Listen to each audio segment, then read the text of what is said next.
Pali mchitidwe umene wawanda kwambiri masiku ano, omwe ngakhale makolo akupanga sapoti. Mwana wamkazi akumalisiya banja ndikututa katundu nyumba mwa mwamuna, katundu ameneyi ndikubwerera naye ku nyumba kumene mkaziyu amakhala ndi makolo ake.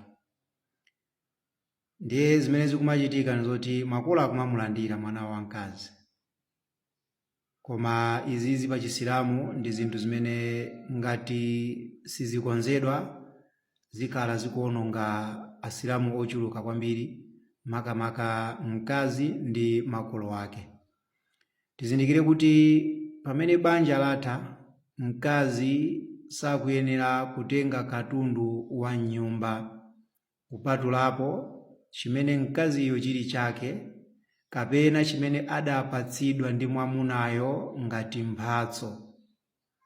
Chimene mkazi adagula ndikunena kuti ichichi ndi changa, koma muzichigwiritsira ntchito m'nyumbamo. Kapena chimene mwamuna adamugulira mkaziyo ndikumupatsa.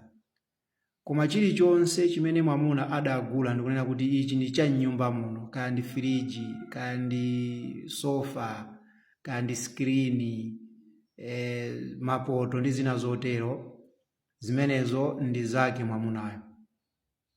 Ngakhale banja litatha, sizili zoyenera kuti mkaziyo atute zonsezo ndikumapita nazo. Kumeneko ndikudya chuma cha mwamunayo mopanda chilungamo. Ndipo inuyo mayi kumwalira mutapanga zimenezi, muli ndi mulandu pa tsiku la chiweruzo umene mudzambwezere mwamunayo katundu wake. Ndiye poti mudzakhala mulibe katundu, mudzambwezera thawabu zanu kumpatsa mwamunayo. Chifukwa hadithi ya Abi Huraira imene mtumiki wa Allah sallallahu alayhi wasallam akuifotokoza kuti atadruna mal muflis, mukumudziwa yemwe ali woluza?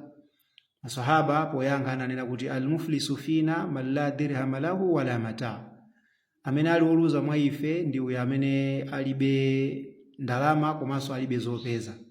Ndiye mtumiki sallallahu alayhi wasallam ananena kuti al muflisu min ummati yaati yawm al qiyama bi salatin wa zakatin wa siyamin wa yaati qad shatama hadha wa daraba hadha wa akala mala hadha wa safaqa dama hadha ila akhiri alhadith.